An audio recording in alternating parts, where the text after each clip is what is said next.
Hello, everybody. Welcome to our Speaker Sunday stream. This is Lilette, and I'm the producer for Lords of Nysera. And we also have the dev, the director, and all of the above. That's me, the Lazy Warlock. I'm Tony, and we're coming to you after a couple weeks of being really sick, but we are doing better. And it's been a while since we had our Speaker Sunday because we were kind of delayed by being in bed for what seemed like forever. Oh my gosh, But yeah. um, but now that we are back on track, we are working away once again, powering through a new chapter, which I've almost finished all the scripting for. Just going to be a matter of testing it out now.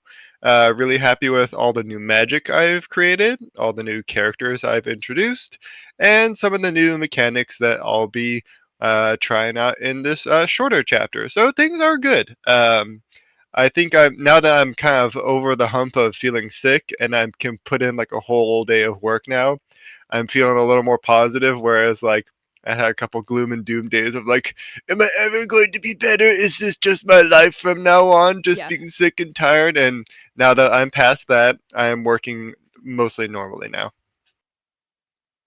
No, I definitely, like, 100%. The sickness kicked our butts, you guys. I died.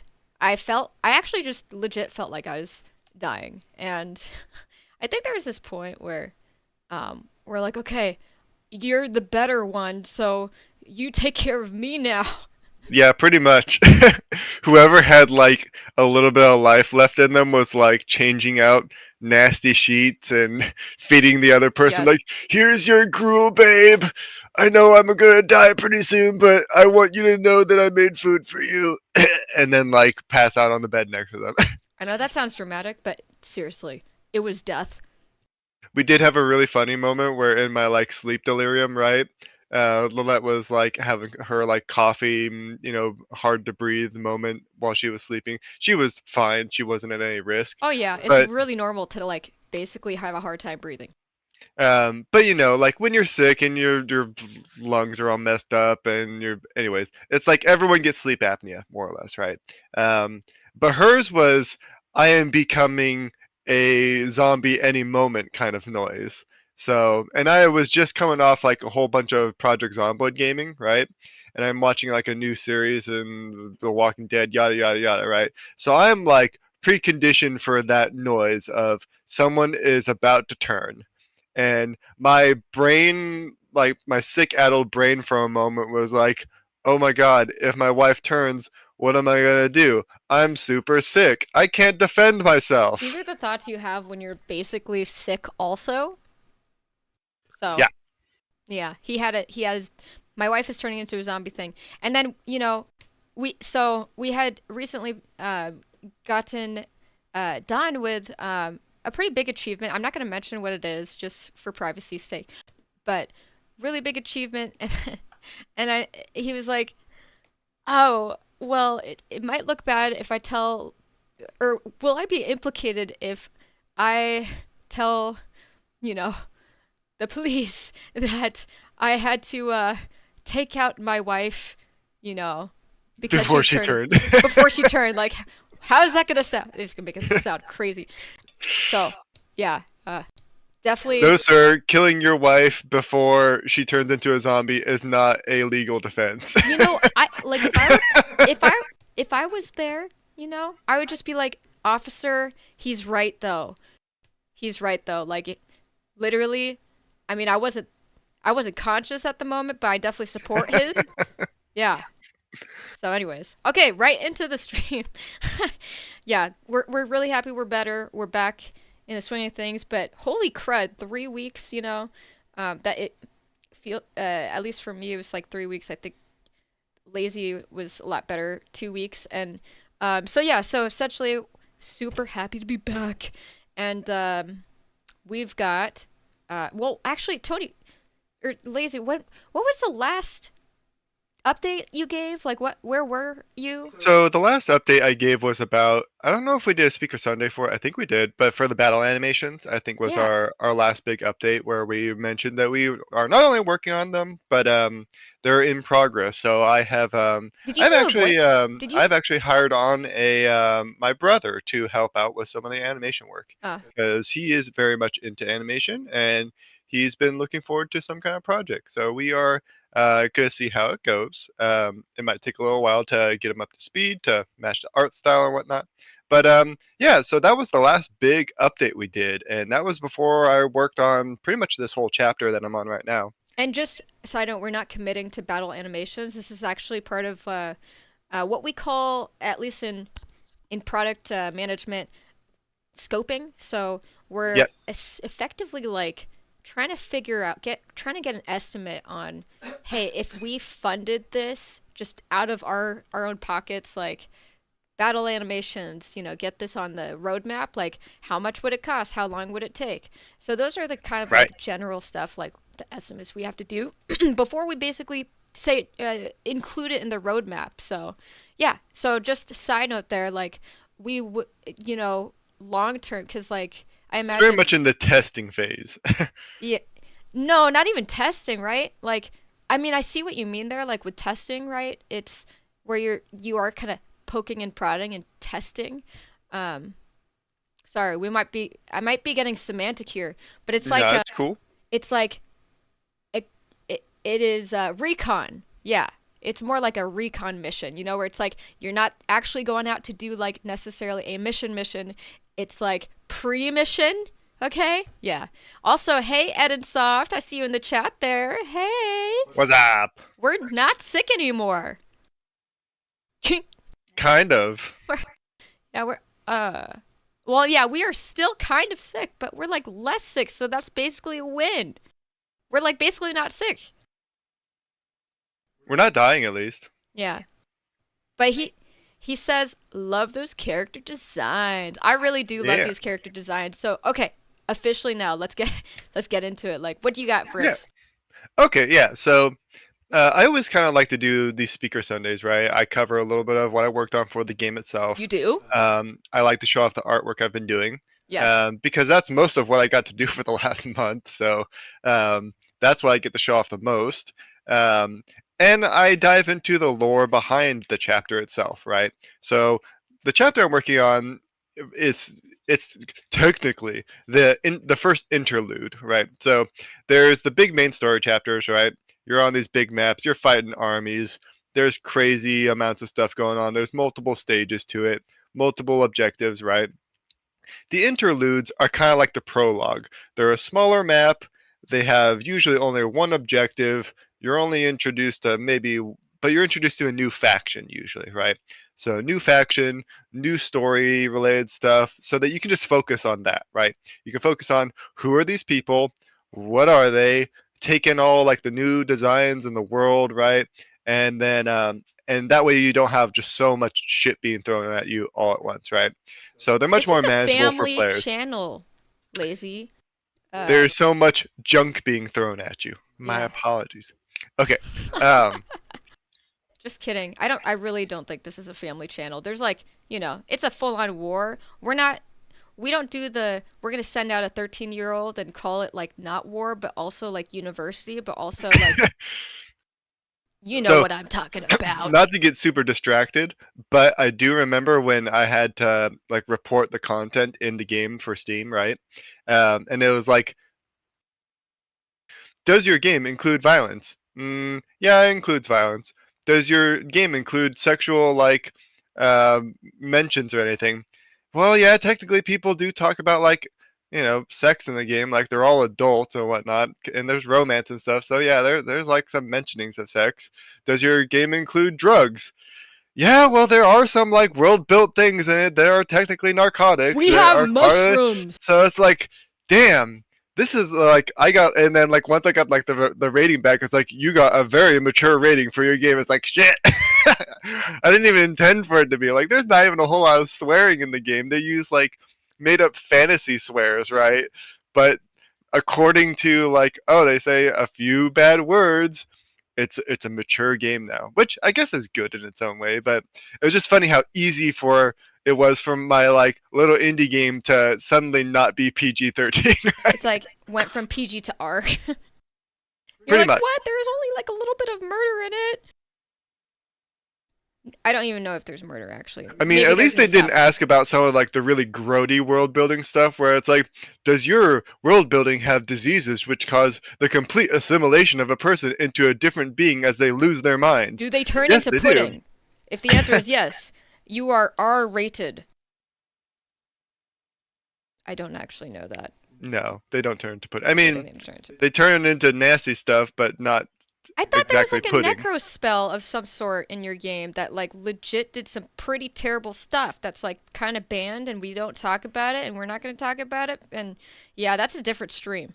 Yeah, that's not part of the stream. Anyways, I told us we're not going to get distracted, but we did. Where were we? We are talking about the lore of this new chapter, this interlude, the first. In this interlude, you go to Valkyrnus, which is the island of the Vashani.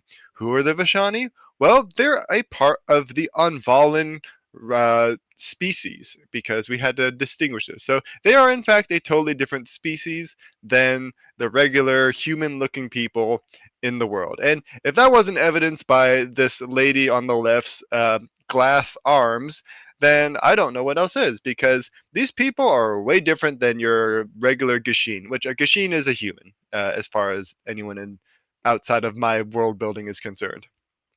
So who are these people? Where did they come from? What are they doing? That's what this video is about.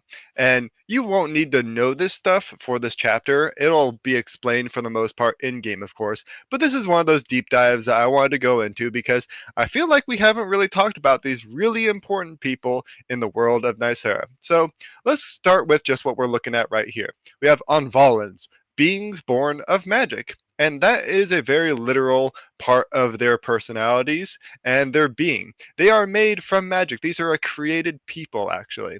So, So basically I um, can say like if I'm Ahnvalan, if I were Ahnvalan I'd be like I I am like an elemental or something. yeah, you can essentially like equate them to like pure magic elementals, right? So they're like an evolved. If they like, they have technically evolved throughout the years. Excuse me, sorry, I don't want to cough as I want to cough as little as possible on the stream. No worries. And then also So like I am going to ask like I know that there's some of these questions I already know the answer to, but you know, I'm playing extra like I don't know. no, I mean that's totally Yes. fine. Ask as many questions as you feel like, Yeah. even if I have told you this in person, because Yeah, yeah, that's yeah. what this is More for. for like, you know, you guys like who are just now hearing about it cuz like No, no, we'll I talk get it. about it just Hmm. like Oh yeah, I have all sorts of late night moments where I'm like going into deep dives with like, this is what they do and this is do, and she's like, that's insane and super unethical. I know, right? Yeah. Anyway, um, so yeah, you can think of Ahnvalans as essentially elementals who have very slowly evolved into a humanoid state, right? They were born from the very beginning as literally pure magic, and as pure magic with just like a mote of sentience, right? They more or less imitated the gods that made them. So, the especially the Vashani is very apparent with their white hair, their pale skin. Um, they they looked upon the first person that made them, which was Kaitos. And Kaitos, in the lore, has stark white hair and pale skin and markings on her. And so they did their best as little baby elementals, right, to shape themselves into something resembling their god. And that's what they did. So the gods gave them this incredible creative power as magical beings themselves to literally shape themselves. And this becomes kind of an ongoing thing throughout all of their societies. They use their magic to shape them into what they call an on being themselves, their self, their body, their form, everything, right? And so throughout the years, some of them will stay exactly the same. They won't change how they look, how they appear. They will be static their entire existence because they believe, well, this was me from the very beginning.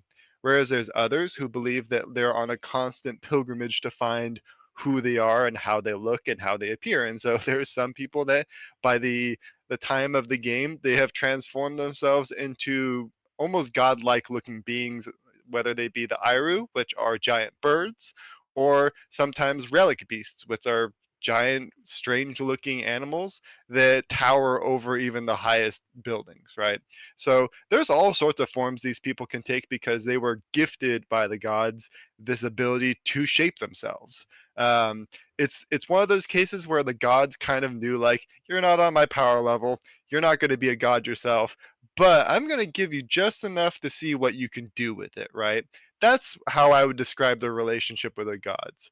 That they kind of gave them a little more than anyone should of what they can do with it.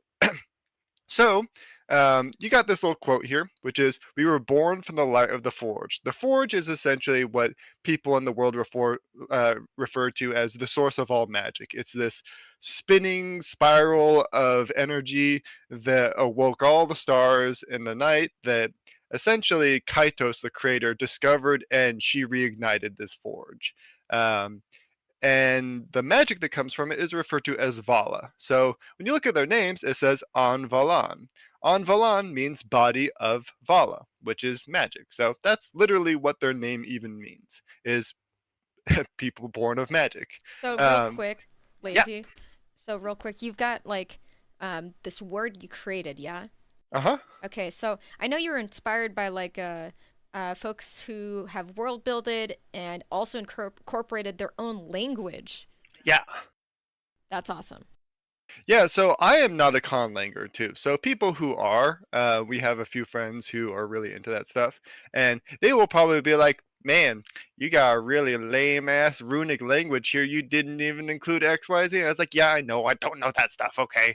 Because I don't know conlanging, but I was mostly inspired by old runic languages, and that's where most of the old language of the Ahnvala is based from. They actually, all their like symbols are literally based off the gods. So they either are shaped like the stars that the gods have domains over, or they're shaped by elements that they represent. So they're very basic too, because Ahnvalans don't write much down.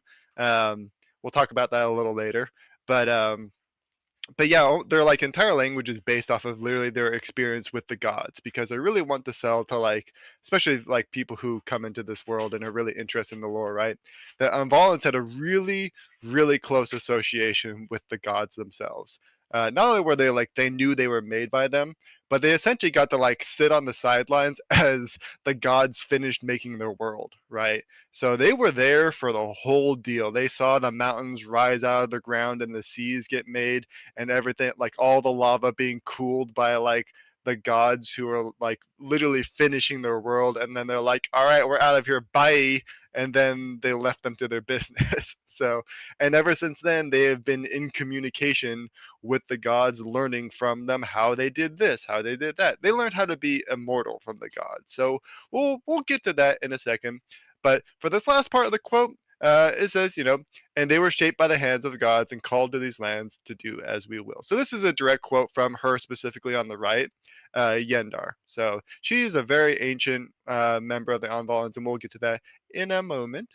But yeah, that's a real quick, brief overview of who these people are and how they were made Mhm. and how that determines their behavior, because they've got some real interesting opinions on the world and the gods that they used to live with. And then this white hair. Okay, go back real quick.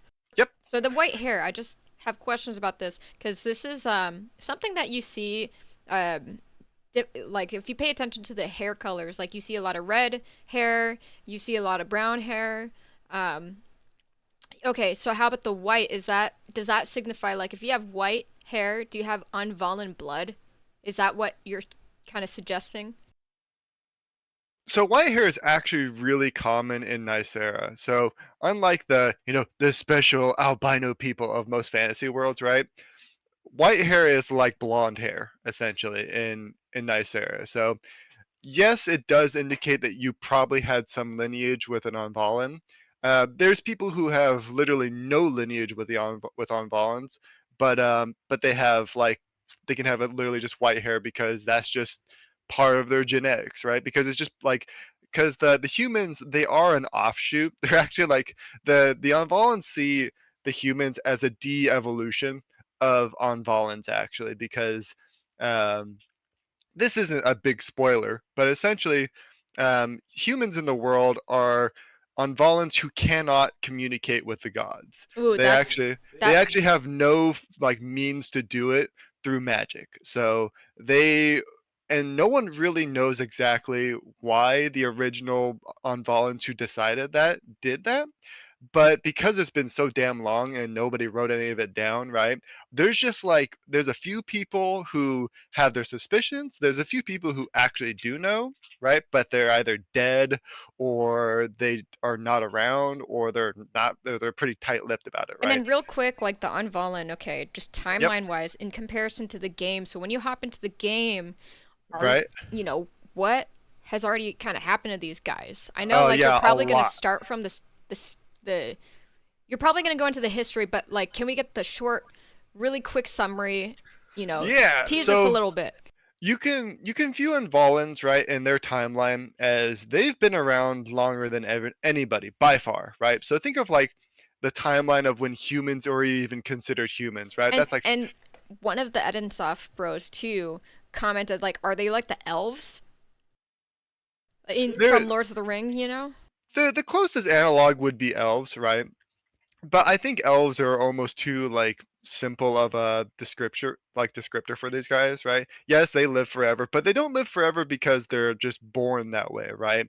They live forever because they learn from the gods how to change their biology and essentially eliminate cancers and etc. and like destroy genomes and fix that like literally fix their genomes with magic, right? So that even if they get bathed in radiation, like if they just chill in an area where there's a lot of magic for a while and they've got a couple months or years to meditate, they can fix all those breakages in their DNA. So like stuff like that, right? But they learn that from the gods, who are this like these infinite pools of information, right?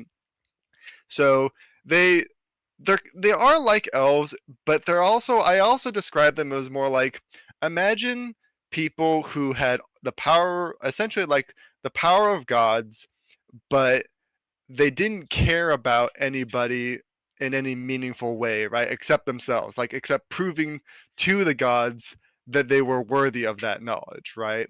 And so I kind of like to describe them as magical barbarians. They never had to develop societies or improve their machineries or even their knowledge, even language, right? Because they had this instantaneous access to magic, which could do almost anything. And they got to catch up on it really fast, right? They could just talk with their gods, like metaphorically talk with them. It was more like magical communion, etc., right? But they could get up to speed on say like no, you're not going to build a castle, right? That's stupid. You're not going to live in a castle. I'm just going to teach you how to change the weather so you don't have to build houses. That kind of stuff, right? Like it's big brain, like they don't care about human shit. Sorry, I said shit again. They don't care about human things because that's beneath them, right? And so they're not really like nice people. To keep it like succinct. They actually think anyone who is not up to their level is worthless. Is like Yeah. less than a beast even. Like That's what they Edensoft was kind of commenting on is like, hey, are they snooty? Are oh they yeah, stuck up? yeah. They're like think of like because like an elf, right? An elf is like a middle earth elf is like oh well we've lived for a long time so we just know more than you, right?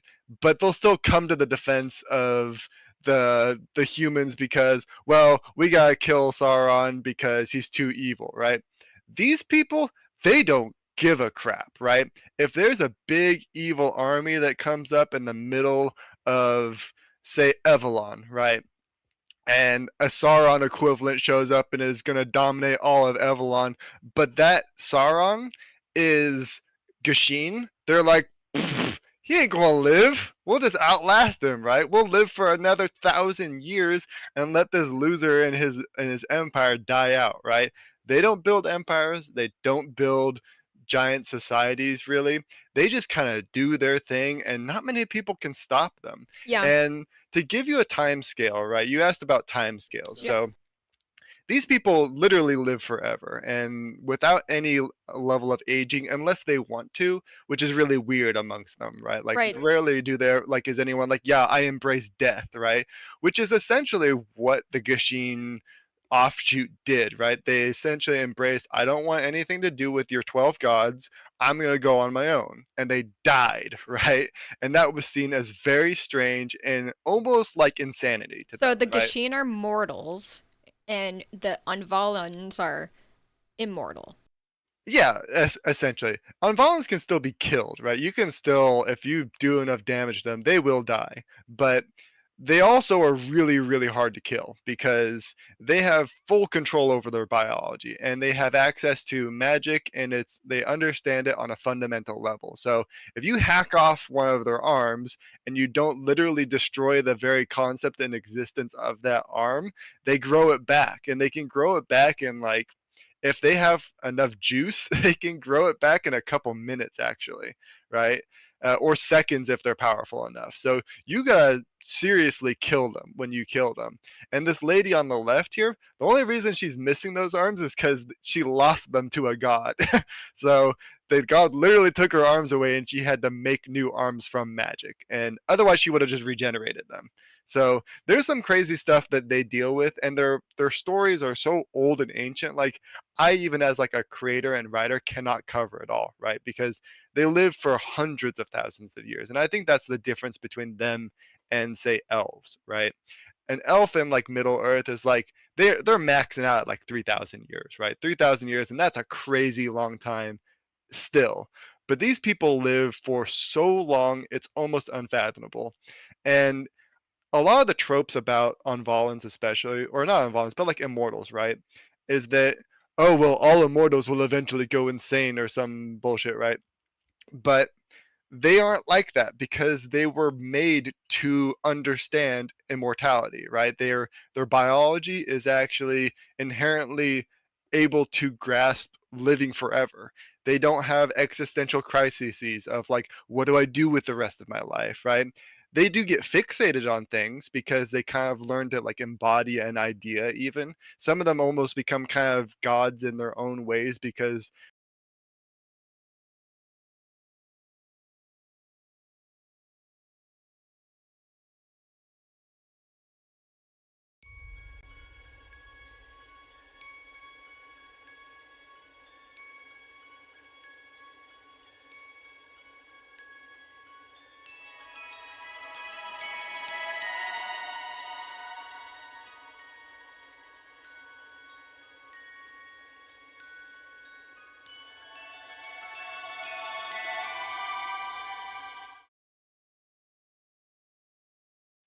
so I'm going to page to the next page though, because we got a better image of the diversity of all these dudes, and we have some, you know, text to look at as well.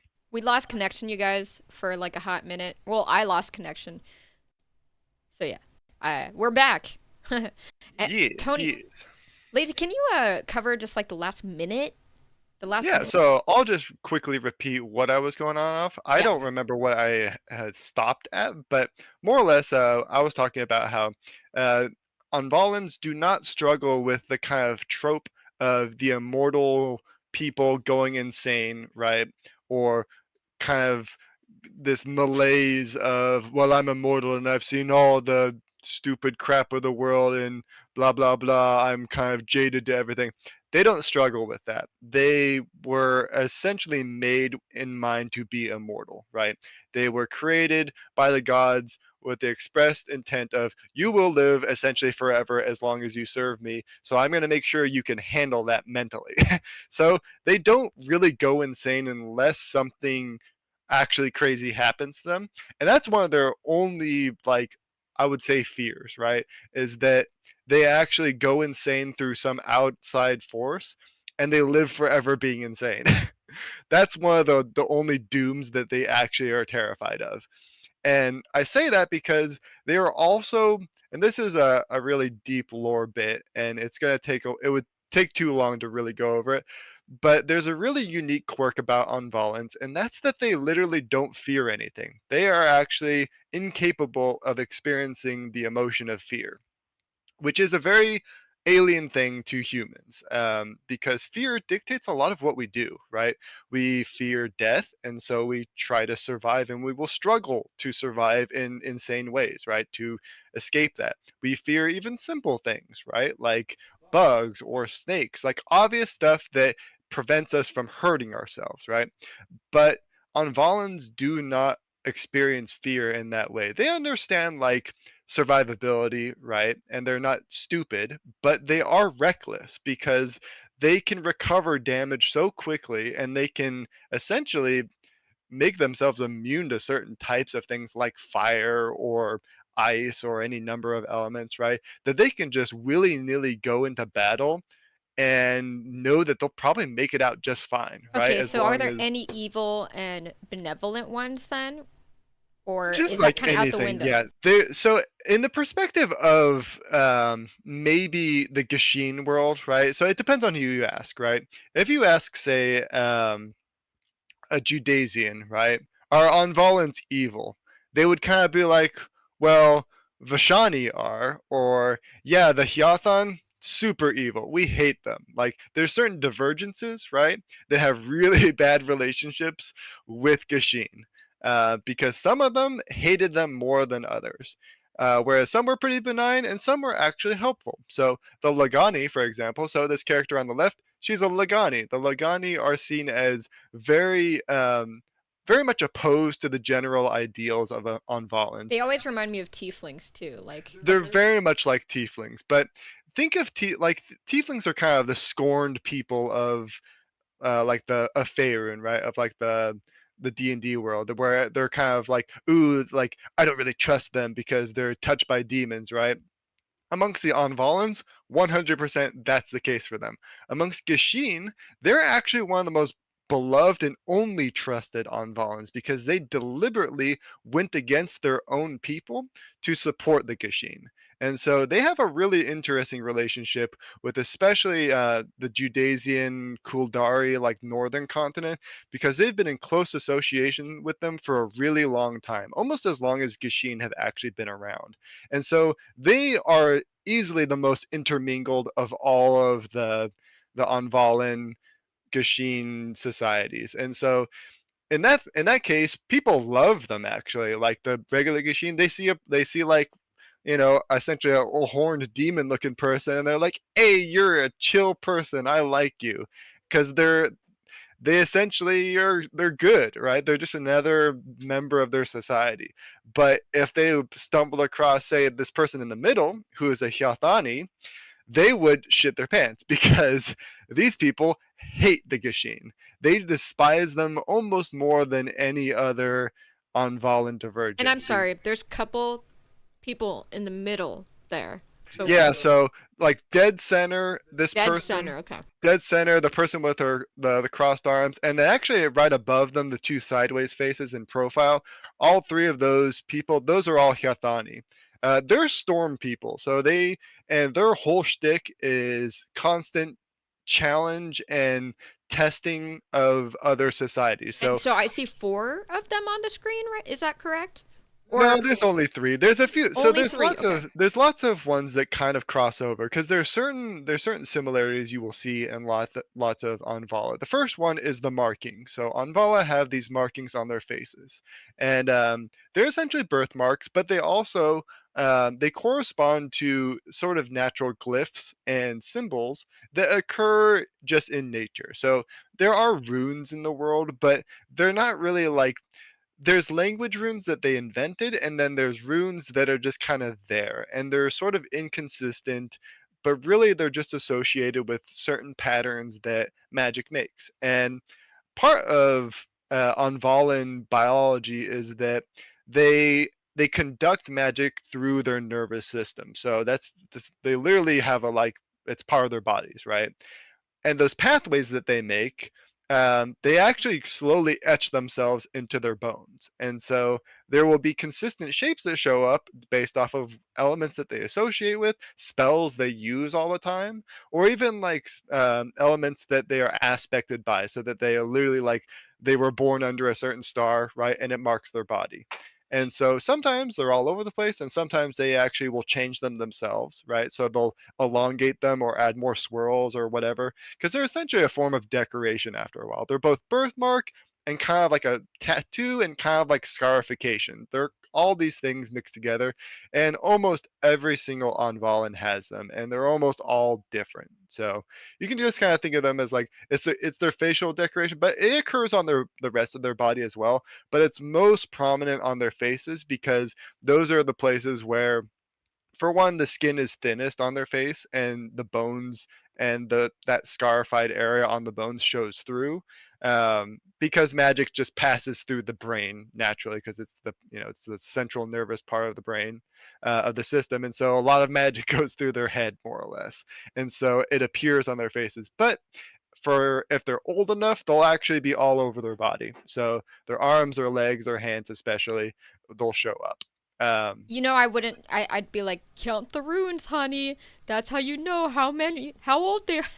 Like Yeah, it's kind of. You can think yeah. of they're almost like the wrinkles, right? Like they're the only real sign of how old they actually are, because they don't age otherwise. Like they won't get wrinkles, and their body won't get like weaker and crinklier, Is right? it just on So their face?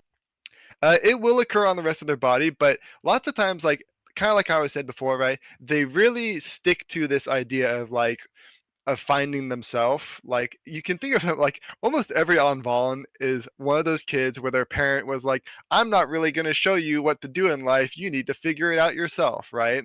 That's almost the entire Ahnvalan society, and so a lot of it is, you know, what is me and how do I define me amongst all these other immortals, right? And so sometimes when the on appear, which they almost always do, usually like they're there essentially by the time they're sentient.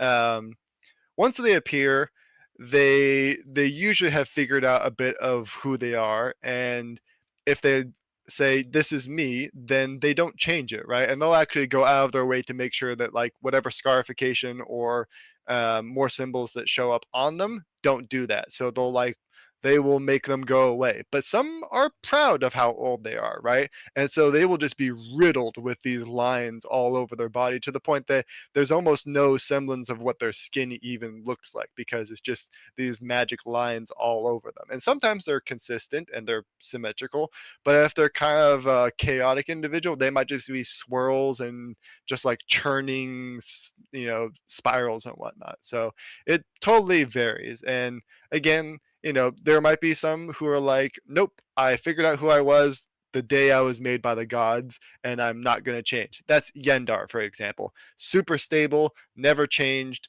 never needed to be anything other than who she is from like day one, right? And Enensoft just said, so you could say the magic got to their heads. Pretty much, yeah. Yes. But yeah, that's kind of a.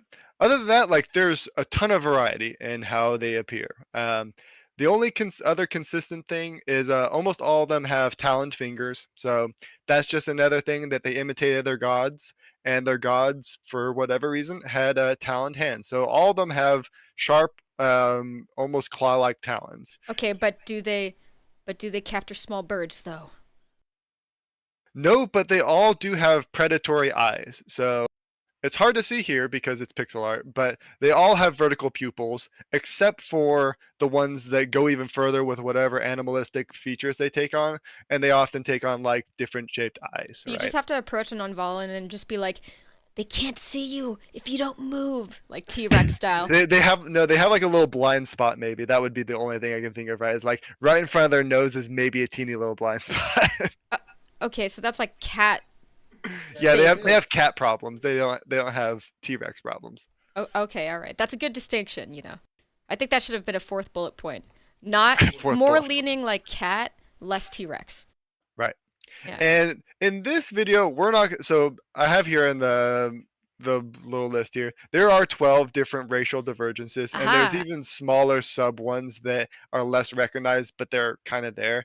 And with the advent of the Severance, which is another big world event thing, there's even more. But the big ones are the 12, You really and gotta do a timeline thing too. Like, I have a running timeline. I will have to do that at it's in some your point. head That's just though. like no, I have it written down. I have an actual timeline written But we down. haven't seen it yet. I know, so I'm gonna have to do a video about it. Okay. But the 12 are the most well recognized, most like documented, even, right? Some of them are not really around though, because they have either gone extinct or they're so dwindled that they don't have a presence in the world. Whereas some are very much still alive and thriving. And we're not going to get into all 12. That's way too much info this time around. Okay, but But like Ed and Sava, God, you crack me up, man. Their blind spot is under the bridge of their nose when they're looking down on you. yeah, Oh man. that should be a Gashin saying, maybe. And they respond to the tuna can opener. Okay, that maybe not that. That's not lore official, guys. That's not that. Don't listen to me. You don't go peep, peep, peep, peep, peep, at all. Otherwise, they like one will just appear out of the ether. Yeah. Oh my god. Okay, but so 12 is a special number, yeah, in Lords of Nysera in your world. So how about like the Gashin? Are they included in that 12? No, and that's what makes them really weird because that's why they're not considered Ahnvalan actually. So 12 is an important number, and it's only important because there's 12 gods. It has meaning in the world because there's a sort of periodicity to magic. So what that means is there's 12 gods, which means there's 12 elements, right? And anytime there's something magical, they're Oh my kind of gosh. saying is that if you find something magical and it's aspected, say it's on like it's flaming metal, right?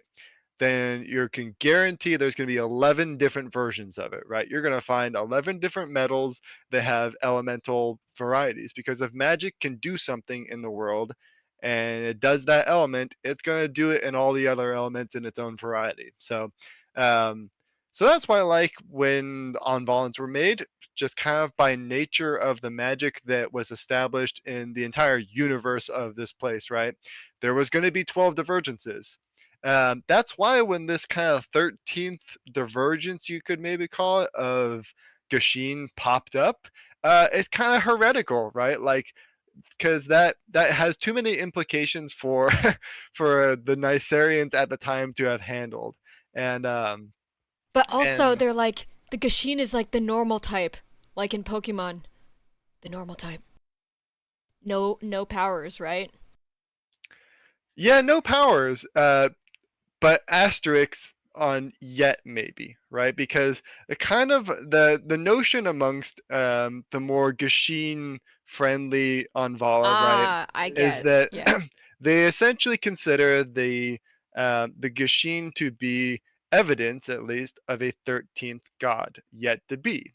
And they are among kind of a small, kind of cult like group that is very loosely organized that are called 13th Adventists. And Okay, okay. they play a huge role in the current day story because the general notion, right, is that um, whatever group of Ahnvalans saw signs that there would be a 13th god that would either appear when they diverged or existed that nobody told them about, right?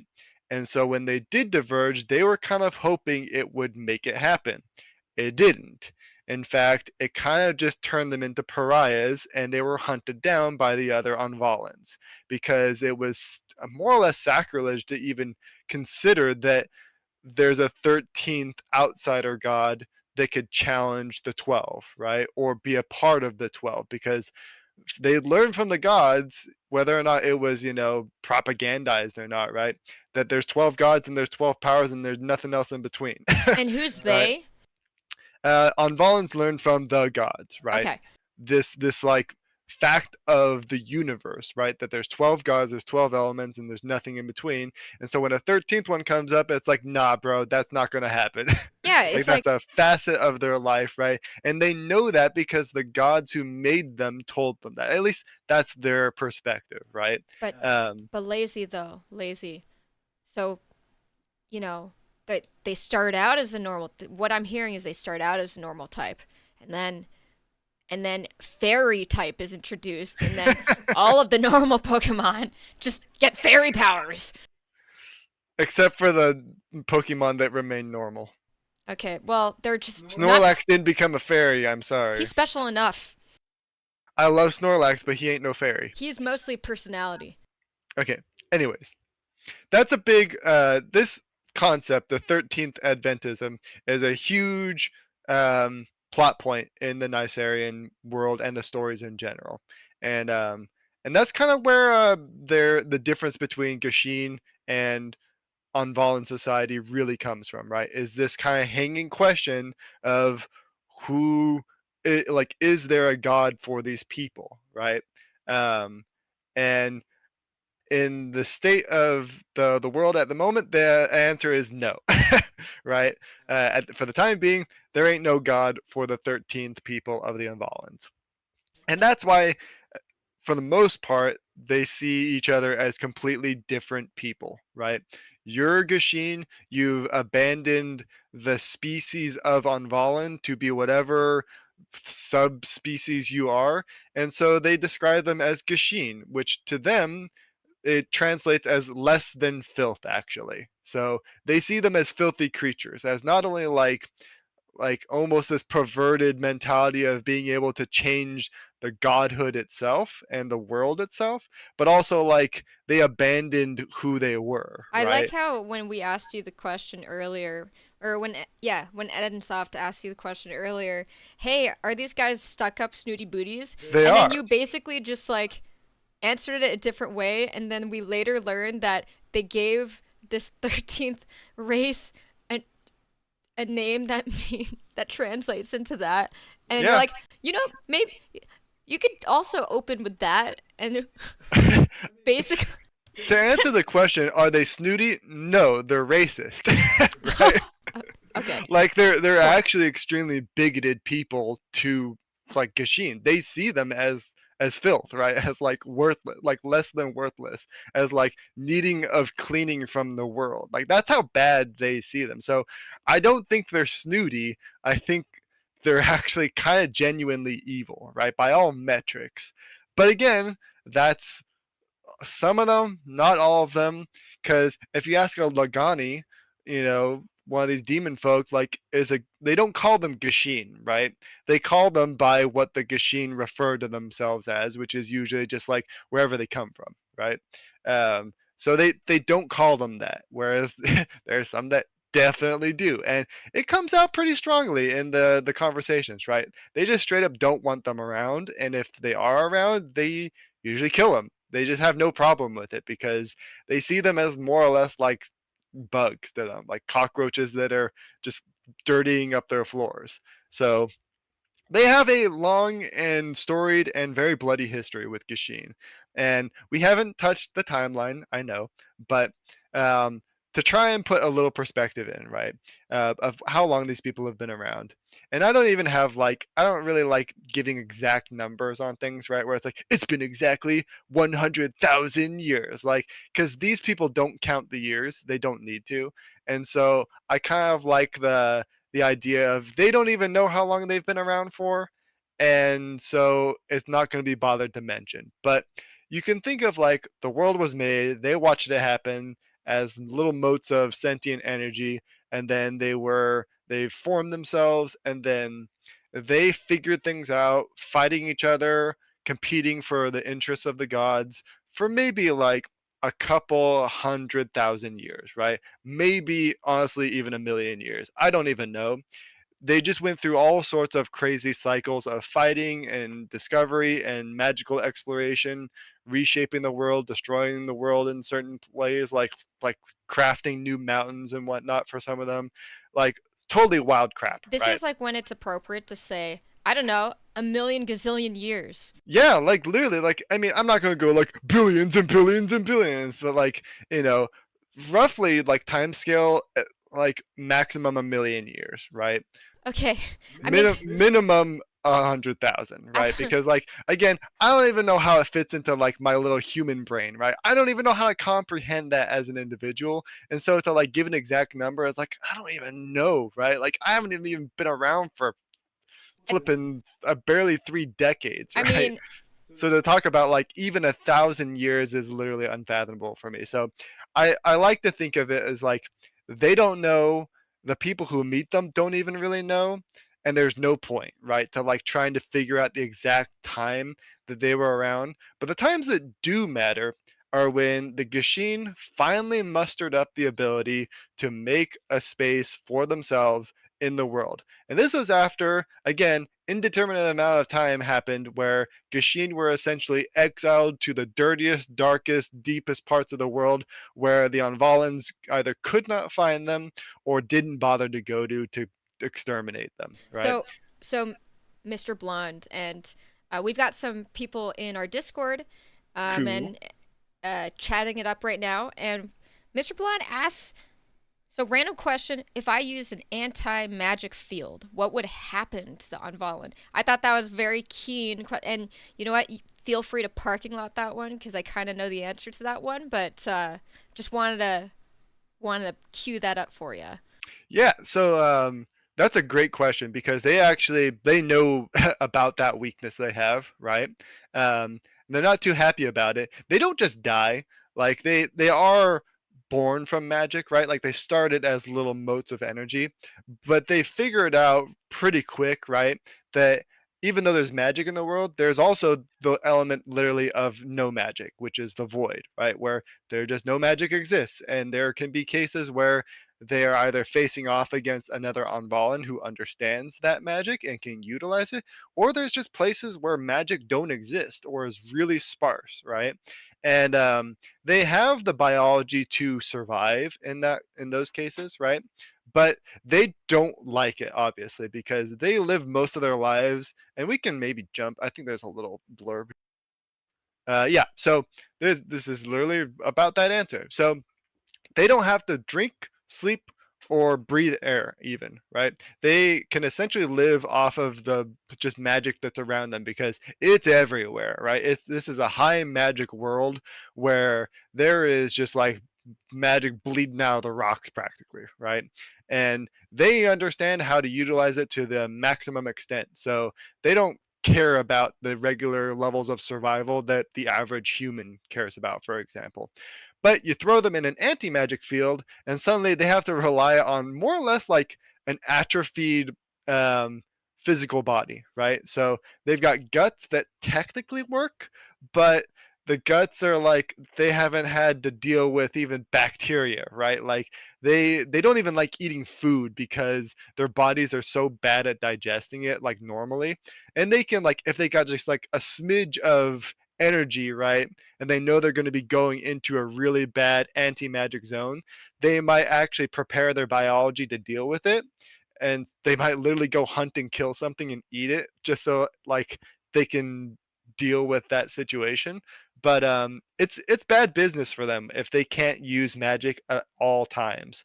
um, and again, they won't die, but they might be really short of breath, they might be really lethargic and really COVID. tired, Oh, or they oh, they they might fall PTSD. asleep for the first time in their life, right? Because it's like, oh crap, I actually can't just keep up my infinite energy source. Okay, I need to lay down and sleep. Like that that's, scary. that's pretty wild, right? Like because It's it's not it's too not that. far off from the truth. Okay, like from like literally like the past 3 weeks where we were, Yeah, I mean suffering. that hits pretty real for us right now because I felt like an Ahnvalan in an anti magic zone for 2 weeks. So, except that I don't get to fly when I get to have my magic back, No, right? no, no. Like you felt like an Ahnvalan in an anti-magic field Yes.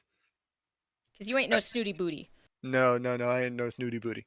But that is a great question because it comes up all the time in the world. Because the people who eventually would fight these on Valen, they learned really quick that these guys are real susceptible if you take away their magic because they rely on it for everything. Because that's been their whole lives for forever, right? And um, and that was the the real only means they could use to fight the Ahnvalans. And this is really when time actually matters in the world, because this is where the Kuldar unification appears. So before this point, right, Gashin essentially lived underground, was the best place they could live. Magic, even though it suffuses the whole world, is most prominent where the stars are visible. And so Ahnvalans, especially because like Ahnvalans, they don't want to live underground. That's gross and dirty, and there's nothing down there for them. So they essentially based most of their lives around living above ground, flying around, or just like moving wherever they wanted to, right? And so underground was where Gashin society could slowly, slowly build itself up. And if you were going to say like, oh, does that mean Gashin are dwarves? No. They're not the dwarves of this world, right? They're the humans of this world. It just so Nice. happens that that's the only place they could live mostly carefree. But it ain't easy living underground. Okay, it's funny you Um, mentioned that because Mr. Blun, he's been he's been seeing the future because he's been calling out the points that you've made thus far, like just like a little ahead of time. He's clairvoyant. he may have a little bit of Ahnvalan in You him might be a little unvolent, sir. because they're super clairvoyant. That's one thing. So there isn't literal like so one like a common phrase even amongst Nyserians, right, is that prophecies don't exist. There ain't no prophecies in Nysera. You cannot accurately predict the future like super far ahead, but almost every Ahnvalan has some sense of essentially probabilistic determination, right? They understand like usually the way magic and even like elements work so well that they can essentially tell when the weather is going to change, right? Like they just know that stuff because their understanding of the fundamentals of just even like physicality in the world and the elements that they under like that they work with so well that they can just predict where things go, right? I This was a funny inspiration. It's going to be a tiny little aside, but I remember reading a paper about someone who theorized that if you could predict the movement of all the air molecules in the world, you could essentially predict anything, right? That if you just knew where everything bounced off each other, you'd know where it came from and yada, yada, yada, right? They essentially do that with every element. So if there's the mirror of wind, for example, they do just that. They can look at where wind came from and they know based off of how it moves, oh, well, there's going to be a storm coming from the west, right? Even if they're just sitting there on a little rock halfway across the world, right? Stuff like that. Ahnvalans do that all the time. The most powerful and easiest being watching the stars because they're very predictable in their movements and the stars affect almost everything in the world. So they make lots of predictions very easily. But another problem is that if everyone's predicting things, then it gets muddy, right? Because people are trying to predict the future. And another common saying is that if everyone's reaching into the pool, nobody can see, right? So there is this sort of like predictive nature that all Ahnvalans have. And I'm getting super distracted again, but it's a big part of their society, so I'm going to talk about it anyways. Um, but yeah, like prediction, divination, real big in their societies. Almost every Ahnvalan society does some level of prediction and divination. Um, but I guess to cap off this last point, yes, they're made of magic, anti magic, really bad for them. The Gishin who lived underground figured that out. Living underground also really hard on the Gishin down there, and it took them a while to figure out their own stuff because it was a dog eat dog world down there, and the Gishin were not unified. So essentially, because they didn't have this like core ethos, right, of a god or a mentality or even like an element that unified them, right? So this Gishin society that was essentially kicked out of all Ahnvalan society had to fend for itself and had to somehow make a name for itself underground, and it just devolved into kind of the crappiest human existence you can think of, with extreme scarcity. And if you go upstairs, you die, right? It's not the floor is lava, it's the any open area is lava, right? Above you is lava, because as soon as you step out onto the ground, an Ahnvalan is going to see you and eradicate you, just like in a puff of, like you're just going to get obliterated. So this extreme scarcity society develops, and it becomes highly divided, extremely difficult to live in. And in the few cases where an Ahnvalan does decide to go down there, it's like being the big kid in the playground, right? You can push them around, you can make your own little, kingdom, and what are they going to do about it, right? They can't, like, they have to eat dirty mushrooms and whatever they can grow down there to survive. They're eating That's what I did when I scum. was a kid, It's Yeah, like like, mud yeah, pies, just like basically. every kid. And whereas you can just like hang out and chill and use your magic to dominate whoever you want, like it's no big deal. So it took a very long time, naturally, for a society to emerge that was like, you know what? The only way we can actually get out of this dirty hole we call home is if we stick together and we kill the crap out of anyone who says otherwise. And essentially, what happened was a new society emerged through countless bloodshed over roughly, maybe 1,000 years of turmoil, right? This new society finally unifies everybody, not under the name of somebody, but under this, this idea of a singular people trying to be a force of its own, right? Kind of harkening back to that 13th Adventist idea of, no, we are Ahnvalan and we deserve a space in the world, right? But the way they had to do it was without magic, essentially, or with at least using magic in a different way. And this is where the Kuldari come from. So the Kuldari are essentially a hyper egalitarian, super unified people that that designed and used the technology built over, a couple thousand years of difficulty and strife, weaponizing all sorts of artifice. They're especially like big into artificery, right? Because they don't have magical capabilities like an Ahnvalan does, but they understood pretty quickly they can make things that simulate magic. And that was essentially how they fought their way out of the deep, which was essentially the underground world, right? And then it was about, and this is the only time where there's actually recorded like stuff going on that like made it out of the underground, right? Because Ahnvalans don't write much down, and the Gashin society was struggling so much that they didn't really have time or the care to keep many of their records, or there was so much turnover in societies that whatever existed was burnt down and became just, like, oh no, we lost the language from so and so empire and now there's nothing, right? This was the first time that a concerted effort was made to preserve all knowledge of history and actually move forward. And they fought it out for roughly 10,000 years with the Ahnvalans. Um, and they actually managed to win. And the way they did it was by finding ways to cut off their access to magic. And it was hard, it was grueling, and in a lot of ways, it was essentially genocide, because they had to more or less find out where they kept these connections to the gods, and they had to destroy them through wild means. And just And real quick, like population wise, I take it that Ahnvalans take a little bit to repopulate.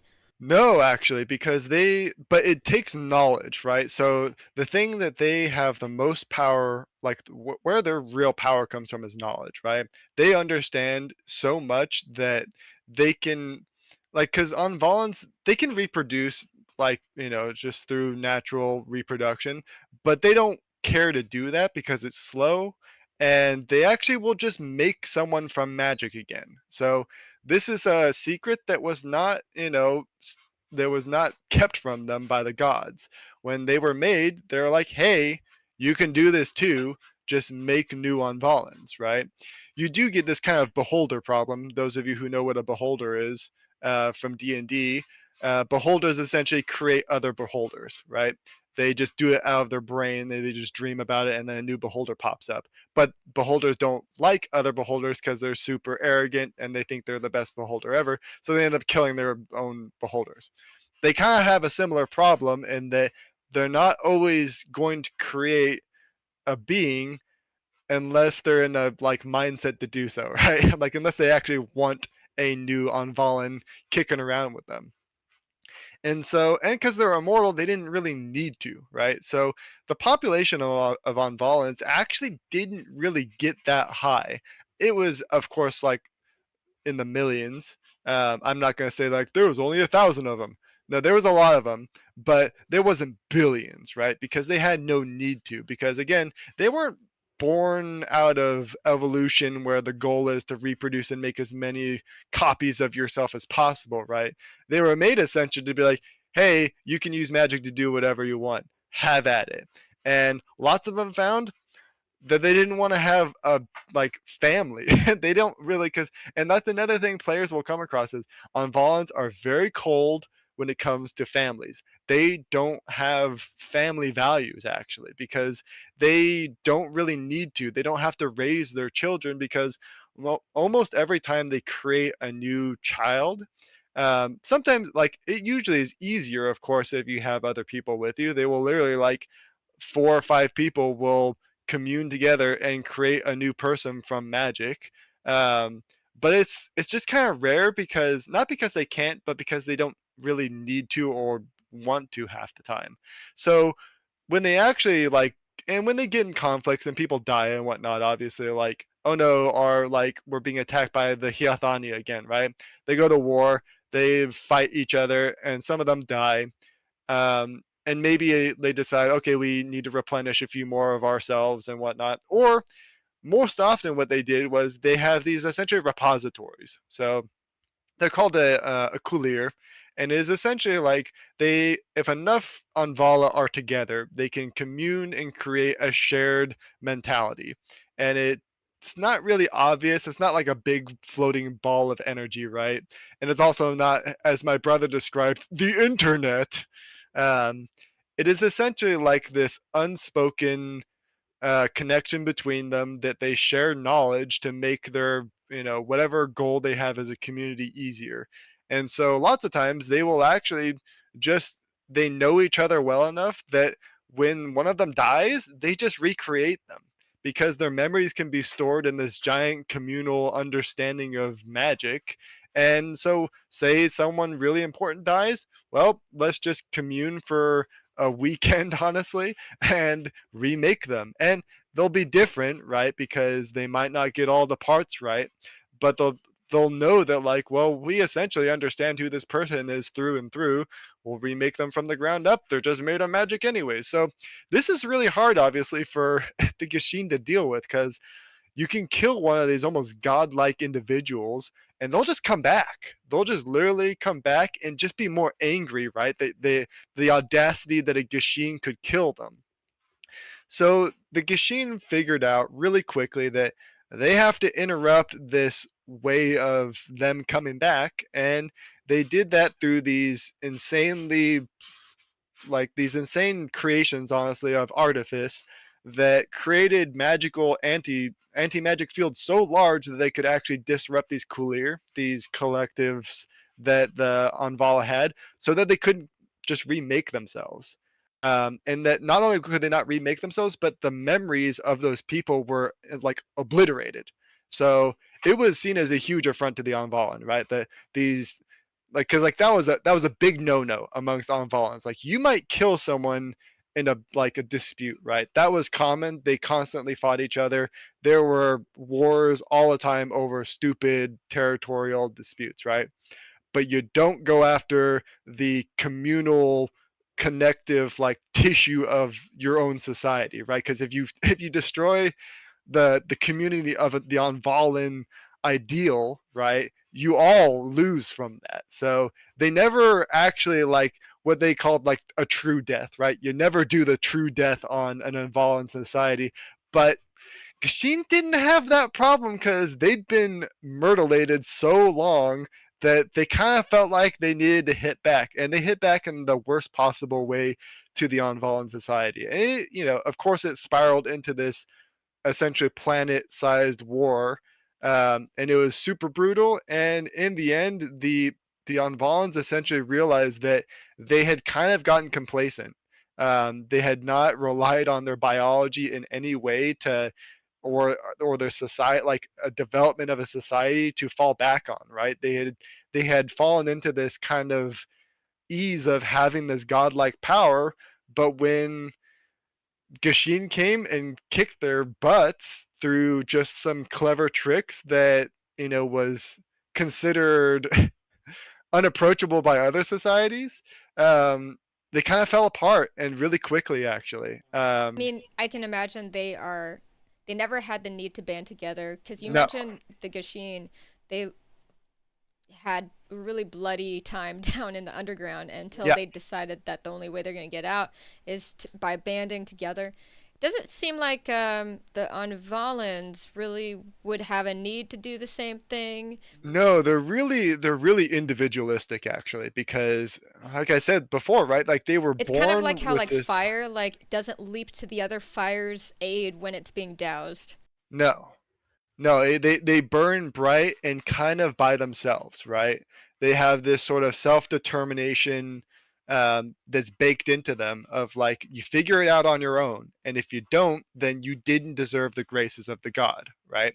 That's a big deal with them. Is like, if you die and you didn't essentially like account for that you might die by developing a cooler or like any number of other methods, right?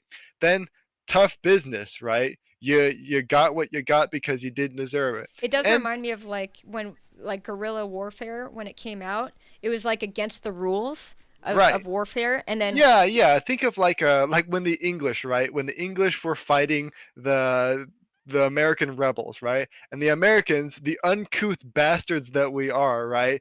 We sat in buildings and shot behind trees instead of marching out into the field like proper soldiers and getting shot at. Right? That's essentially like, yeah, the difference is like they essentially they upped the ante with guerrilla tactics and kicked them straight in the privates. Right? It was the most dishonorable, least expected thing that they could have done, which they did, like, was 100% not on their list of things that they were expecting, right? But the thing is, Ahnvalans kind of also were there for it. There was a group of them that were like tragically like, oh no, our society has been destroyed. But there was another part of them was like, no, no, no. This is another test, right? This is just another sign that we need to do better, right? That we have all the power in the world to recover from this. We just have to do it. And that's what we're going to get to next. So, after the severance, it got even worse for these guys, right? Because not what only, 1 second we did have like a question from the chat. oh yeah, go for it. Yeah, so Isadara is one of the main characters in that you can select her as one of the leaders in your battle. So like um, yeah, when you start a battle, Correct. you usually select your leader to lead, and yeah, Isadara is one of the options. Now she's the white-headed gal, and a lot of our folks, a lot of our fans really love her design. I mean, honestly, she looks amazing, and she's been described as less xenophobic compared to others of her ancestry. So, yeah, this is less of a question, but like I was kind of wondering about, you know, how nice she is. So Like, does she want to kick my ass? And she's a really interesting character, right? Because she is among the kind of new age of Ahnvalans, right? That firmly believes that the old ways got them in this position, right? They were like that, kind of their xenophobia, right? And their complete dismissal of Gashin led them to losing. And that in order for, like, because she knows she's on Valen, right? She can't escape that fact, but she knows if her people are going to survive, at least it's of her opinion, they they have to commingle with these Gashin, right? They can't just separate themselves completely and just like come back in some great reawakening and kill them all again, right? It's not going to happen. They've proven that they can outsmart us. We have to do better, right? So she is very cold, and she knows that, like, it's funny because she definitely has her moments in the story where she's a little condescending or she's a little mean to somebody, but she also knows that, like, her whole deal is trying to mingle with the rest of the world, I right? mean, but she's not like the type that who's like, "Oh no, the peasants are revolting." No, Like lordly like, like still kind of really arrogant sort of. no, she like I She's hers a is really nice hers is Ahnvalan. really as far as Ahnvalans go, she's actually not the nicest Ahnvalan. Like, funny enough, but she's very much an idealist amongst Ahnvalans, right? She believes wholeheartedly that the the current way of their existence has failed, right? That brutality and the like and genocide, honestly, ain't very good, which is like, that's obvious to us, right? But to the Ahnvalans, that's like I don't that's a know if rad. it's completely obvious. No, that's the thing. Like, No, to no, them, no. Like that's literally to literally. us I know, humans. I know. I'm sorry. I know that that should be a point. Like, anyways, my point being that, like, in Ahnvalan society, that's actually radical thinking, right?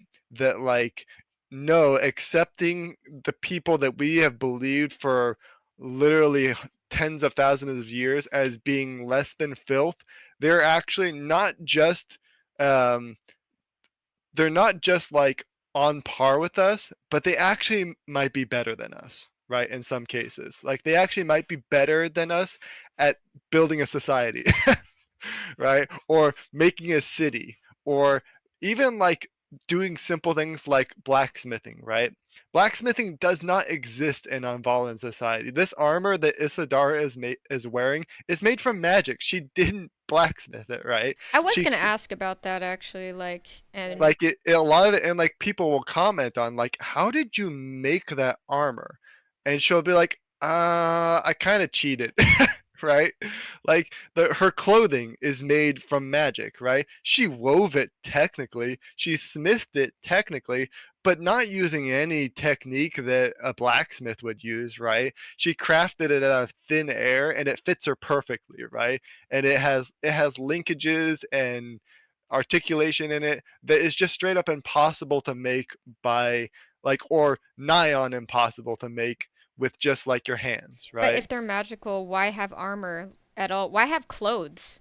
Right, because, like, and that so that's a common, like, descriptor for the Ahnvala is, um like, if someone gets drunk and runs through the street naked, then someone says, "Oh, they ran through the streets naked as the first," right? Because Ahnvala are described, at least in the early times where Gashin even wrote that down, as essentially wearing magic, right? They didn't wear clothes; they wore flames, right? If they were Kaishol, their body was wreathed in flames in a way that was decorative to them, right? But they didn't make clothes, they didn't wear armor, and so in a lot of ways they were still susceptible in that way, right? So because, like, fighting with magic, right, it was really obvious to, like, the Ahnvala, like, if you're wearing a bunch of armor, it doesn't matter if I incinerate you, right? So their armor was their literal mental prowess and their ability to fend off magic.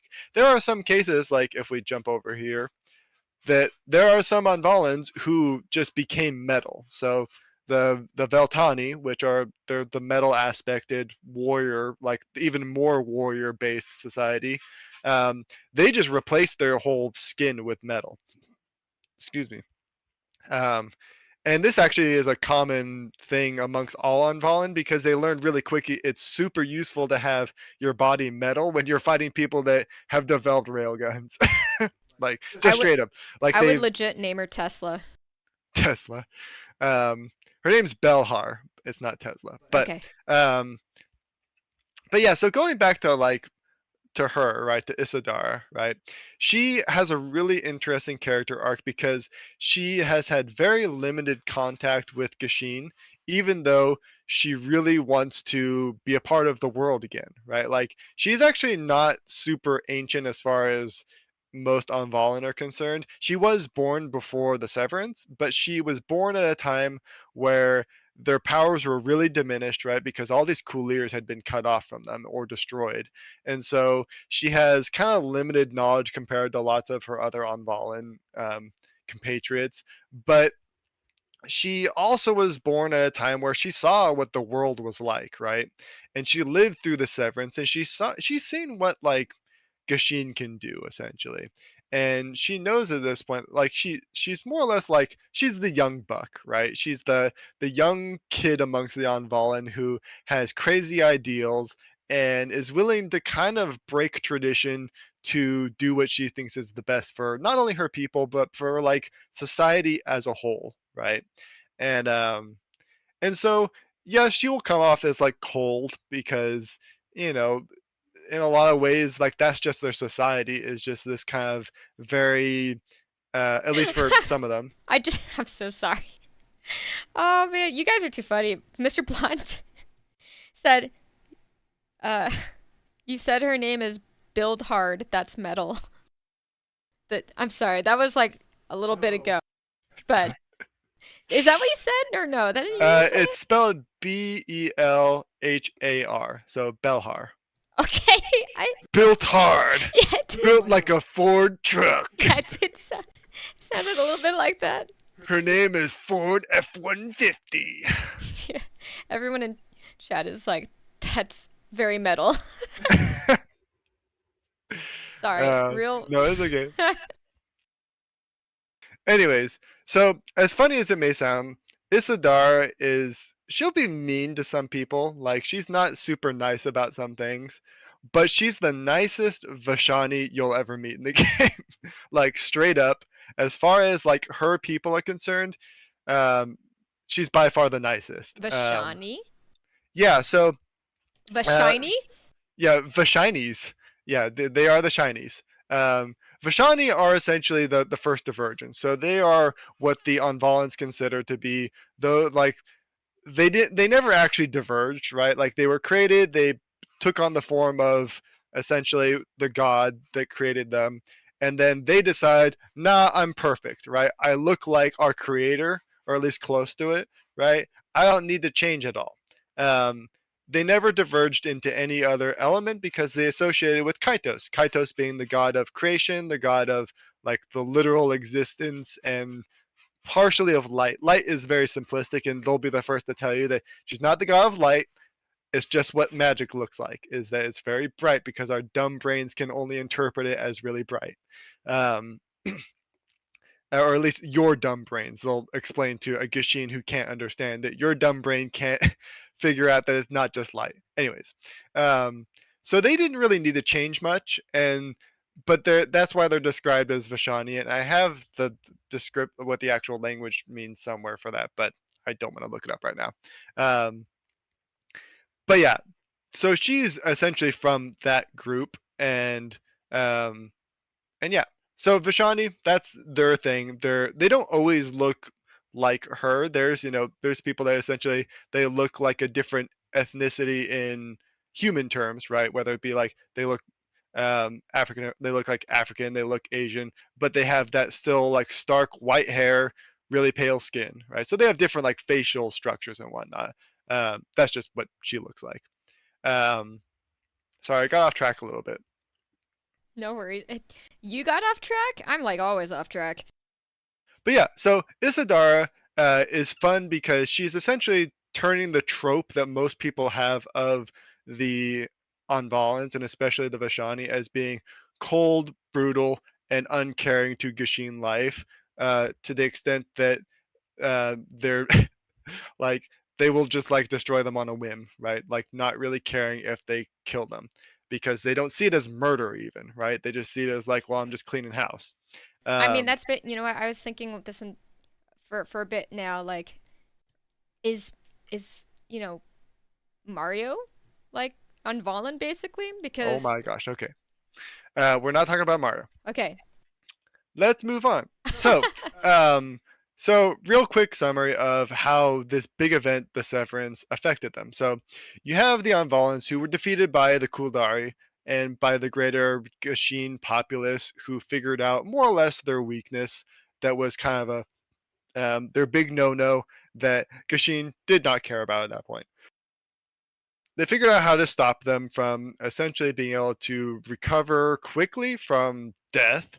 And that left them really diminished, especially because they got exiled when they would just simply not cooperate. So they didn't just have like constant, like the Kuldari, even though they essentially committed genocide.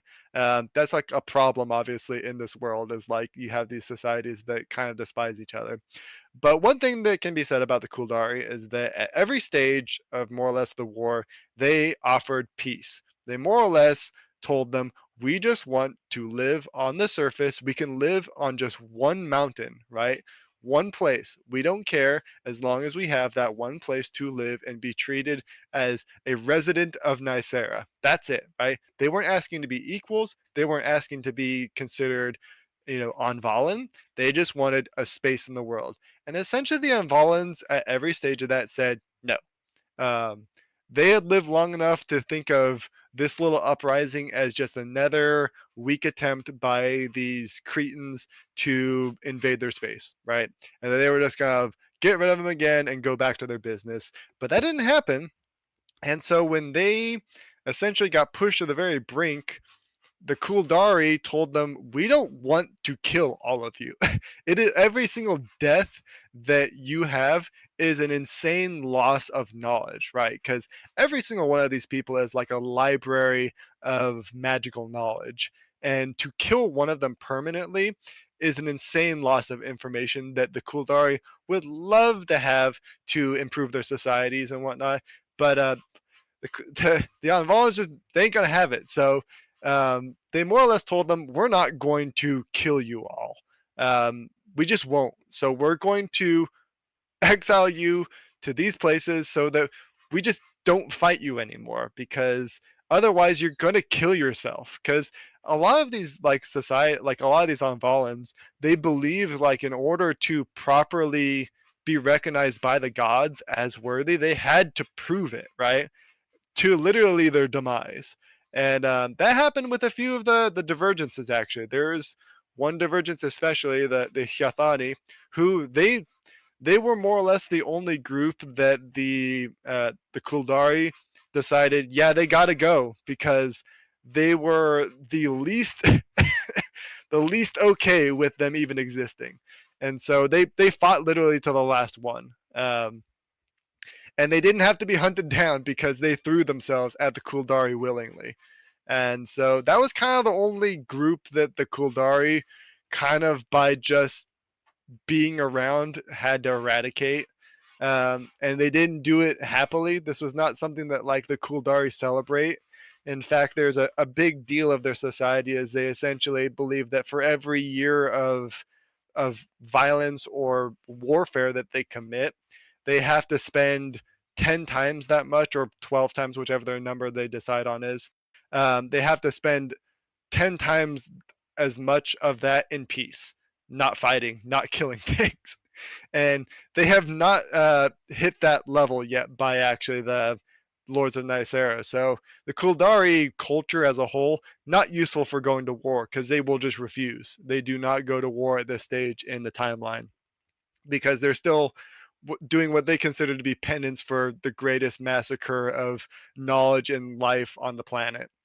Um, but eventually they force them into exile, and be it because there just wasn't enough left to fight, or they decided, you know what, this part of the world is not worth it, we're just going to leave this continent to these Gashin, and you know what, we'll just deal with it, right?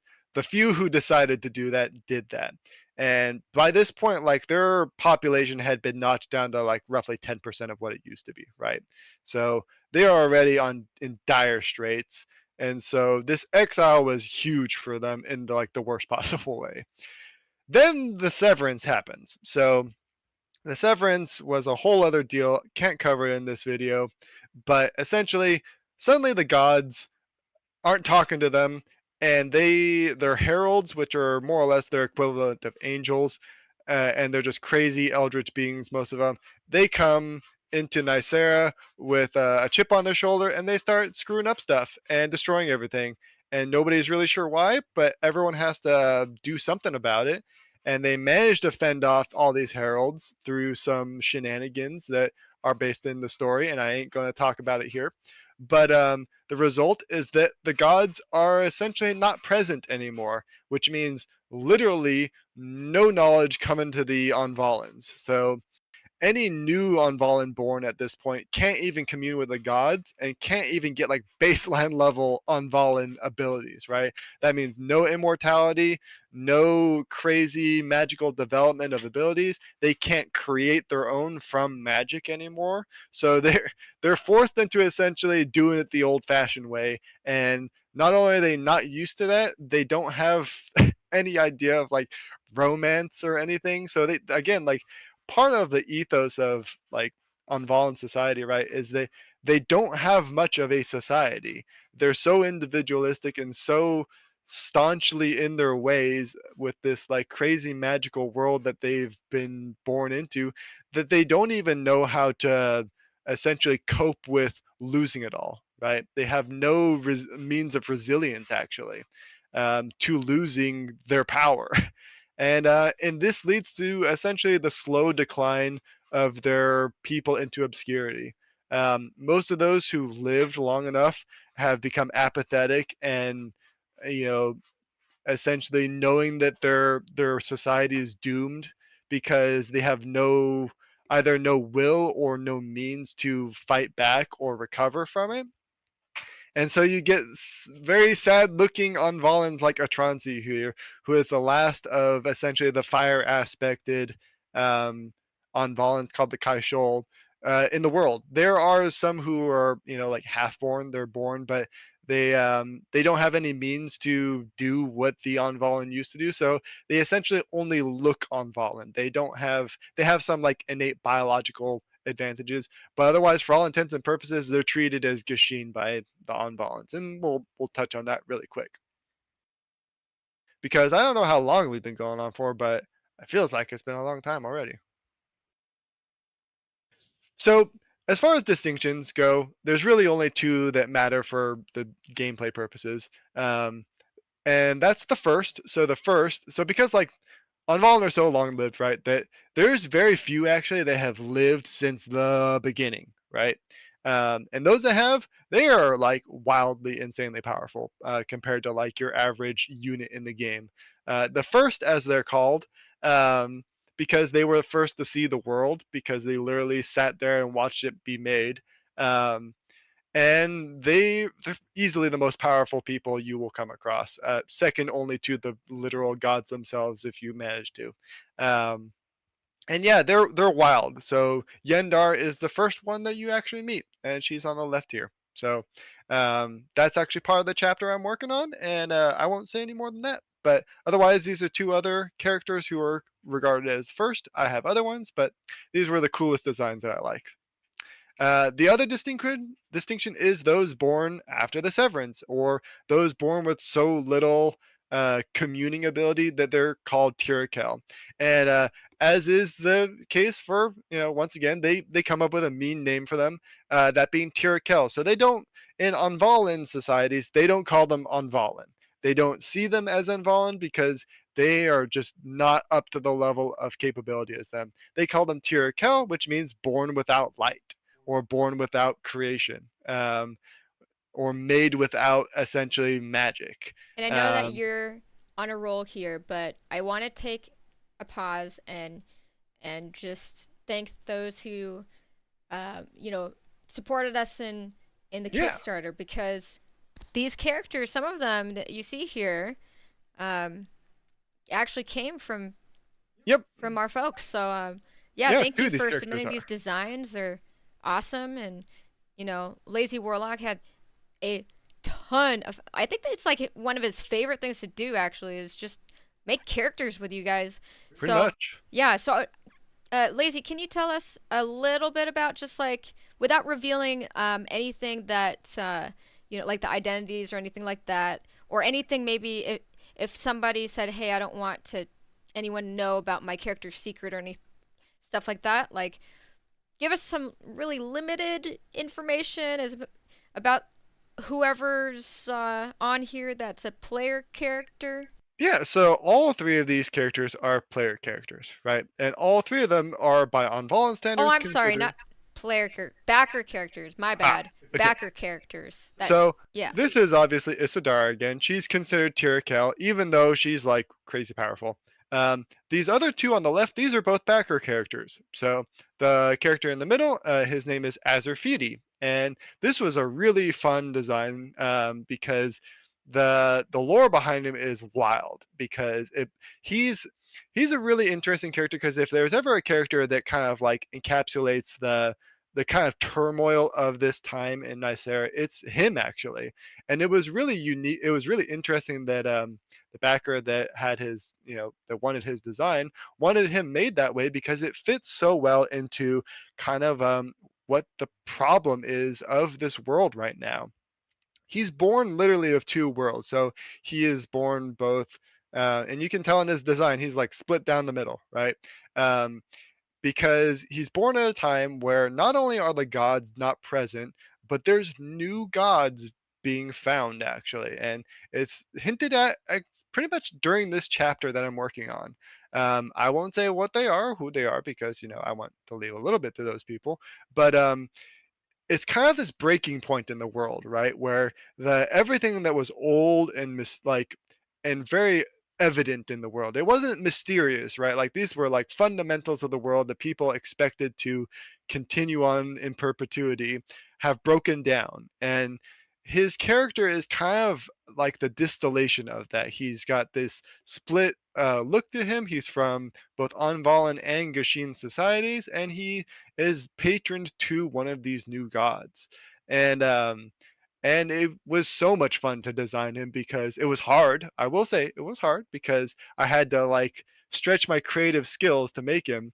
But boy, did it turn out cool, and I love the way he's going to play into the story because he just fits right in, right? Because the thing I always like fear a little bit, right, is like when people like with a backer character, right? Um, and this isn't a dig on anybody. This is just I think just like the risk of having people who don't know the lore as deeply as the creator, right? Have a character in their world. And it's easy when it's like, well, I want to include my D&D character and have them be a visitor. I have a few people who are like that. Love that. They can just kind of be in there and almost be like spectators, right? But to be involved in the lore is tricky, right?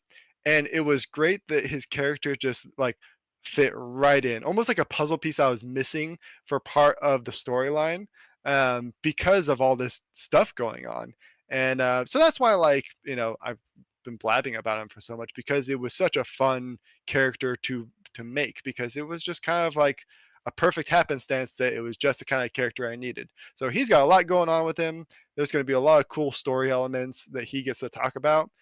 He's not a lord, right? So he's not going to be like a leader in that same sense, but he's going to be a repository of information that you can discern through. And for those of you who have played some of the Fire Emblem games, if you remember on the GBA games, there's this little feature you can do called an augury, where you can pay this old lady and she says some funny little tidbit about the battle to come. Which was He super helpful.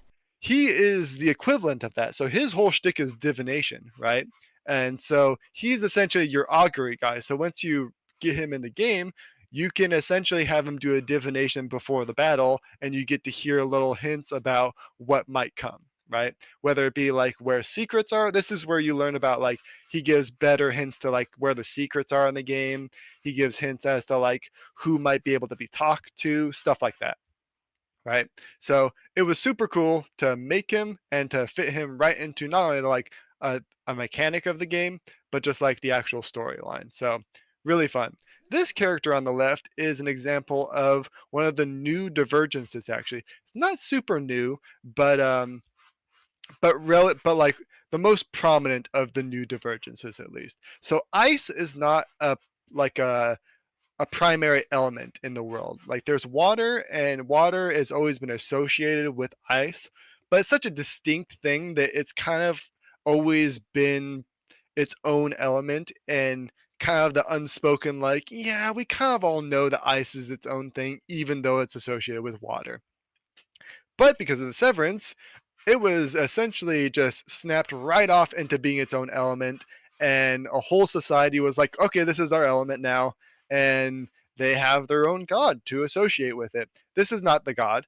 This is just one of the members of that new society. Now, they are not actually on the map. They're real far south. They have their own domain, more or less, and they rule that place with an iron fist, essentially. They have no contenders for it. But they have to get through the Eternal Storm, which is also on the map, to reach the mainland. So she is a member of this small group of, they're called Gentiri, is the divergence, and Gentir, Genmara, that's essentially the land they come from. Um, they're in close association with most of the water kind of related groups in the first place.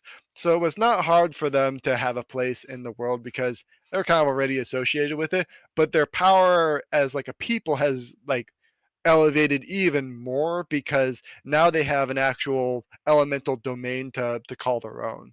And so as far as like on the new landscape of societies, they're kind of the up and coming all-star of the water world, at least like, anyways. So And and yes, Kitty. and she has a kitty. So this is another example of like how, well, this was part of the backers request, but I was all for it because I love cats, and this fluffy kitty looks like my fluffy kitty, so I was more than ready to draw it. um, so this is another example, though, of how Gashin and Ahnvalan societies have kind of started to commingle, right? Because I can tell you right now, most Ahnvalans do not keep pets. they, if they see like literal people as like filth, right? They see beasts as not even worth thinking about most times. So they might have like animals they have pressed into service for them, right? As like essentially disposable warriors, but they don't usually associate with animals in any meaningful or loving way. Um, she obviously loves this kitty cat, and that's because she grew up in Gashin society, and kitties are fluffy, and she likes fluffy collars and fluffy clothes, and kitties are just another fluffy thing. So, Okay, wait, hold on. We need to clarify. You just said she likes fluffy collars and fluffy clothes and fluffy kitty. That's a live kitty, right? yeah, yeah, Okay. that's a living kitty. Yeah, Okay, it's cuz you just that it's wrapped around her. all So, right. no, Yeah, she no. does not have a dead cat as a scarf. Okay, yeah, cuz you were like she likes scarves and clothes and kitties. So what do you get? No, that might be what like Thank you another for the Ahnvalan clarification. accidentally does, right? Like, oh, I decided to put this cat to use. No, that's a living kitty cat. Um, anyways, sorry, didn't mean to freak anybody out who's like, oh my god, is she wearing a dead cat on her shoulders? No. Yeah, I was But okay, fun fact though. Yes. Do you know this kitty? Do I know this kitty? Yes. Is this like a real life kitty? Yeah, so this is a real kitty I have held every now and then when it does not run away from me because I love that cat. Um, and she probably knows I will squish it if I get the opportunity. So this Um, backer, this particular backer, we won't reveal the identity or anything, but yeah, we've had the opportunity to actually meet the kitty that you see here on the screen. yep. So I actually had some great pictures to use as reference for drawing the kitty cat. Although she is not as calm as this kitty cat looks because that cat is zipping around all the time and does not like to be picked up by me. At least me specifically. I think she does like to be picked up by other people. Yeah. You're a very tall human. Yeah. Oh yeah. Also, Edinsoft is absolutely loves the hairstyle, like the coloration especially. Yeah. So this is another example, right? Like white hair is just like common in the world. So even though she's from Gentir, which typically so this is a divergence from the Oshavani, which are literally like, yeah, I know it sounds like ocean people, but like there's reasons for that. And But it the is a little Oshavani, difficult, like, because I swear you saw like or said guy before. So is it like they pronoun or is it like I don't know if I got Um. that mixed up or not. Like, is it a lady? Oh, You know? so on the left is a lady, middle is a dude. Okay, all Uh, right. I'm yeah, getting that right. Because when you were talking about the hair, then you said she, and I was like, wait, hold on. I've just misspoke. Um, there is like so most Ahnvalan are pretty androgynous, right? Not always. Like there's some really obvious like dimorphism between with some groups, but Right, because typically, elementals are. right? Like they were born from magic, and so like even like gender and sex didn't really mean much for them lots of times. And there's gods that like are kind of genderless in the world, and so it's just kind of by nature of them associating with the gods, right? Who are like very different looking, all of them, because they're like crazy gods, right? And some of them are female, some of them are male, some of them are like literally a skeleton and who knows what it is. So it's like, you know, they don't really have a care as to what gender they are sometimes, and they don't really distinguish or bother to even like mention, because they like lots of times they don't even have like gender conforming notions, right? Some do. There are some groups that have like very distinct behaviors and whatnot, but lots of them don't, because it's just like whatever. I'm magic. I don't care. um, but yeah, for the purposes of like who they actually are, yeah, lady on the left, dude in the middle. Obviously, Isidar on the right is a lady as well. Um, what else did we got? Okay, I think we pretty much covered everything then. I'll just leave it on this last little bit to show Azerfidi in game with another Ahnvalan who Look at is that actually, scowl. huh? Is that a scowl? Yeah. I don't know if what face he's making. He has he was described by the backer, right? He wanted him to have a very serious, almost dour looking face most of the time. So I gave him kind of like deeper sockets, and he's kind of always frowning. That is kind of his shtick. He's not always mad, but he's not very happy because he has a very like convoluted life, right? He doesn't really fit in with any specific like group of people. His appearance is very striking because um, even though most so like the kind of like two-sided hair aspect, right? Very uncommon actually, even in mixed people. So Ahnvalans and Gashin can mix, like they can have kids together, and that's evidence for why some characters in the world believe that Gashin are Ahnvalan. We come from the same people. We can have children together. Isn't that kind of evidence, right? Like they kind of like wave their hands, expecting that to be obvious. Whereas an Ahnvalan will say, "Well, can you make a child from magic?" Then no, you're not Ahnvalan. So, um, but yeah, his appearance is very unique because it just doesn't occur that often. Because he literally has like half of the markings on his face are from his on, and the other half on his arm, his literal arm, is a tattoo, right? So tattooing is very common amongst Gashin, but not very common amongst Anvan, because like they can just do it with magic, right? Um, so he has a really interesting design that took a while to figure out. I was back and forth with the backer all the time to get this exactly the way he liked it, with like of course my own like flair and cultural stuff thrown in that fits the world.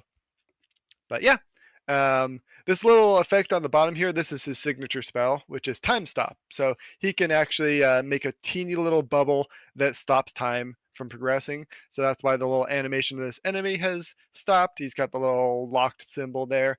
And when he moves through it, because he's immune to it, it leaves a fun little after effect that I coded. Is that an ability unique to that character or It is his signature spell, so he can teach it to other people, but it's really difficult to use because it uses so many different elements in it.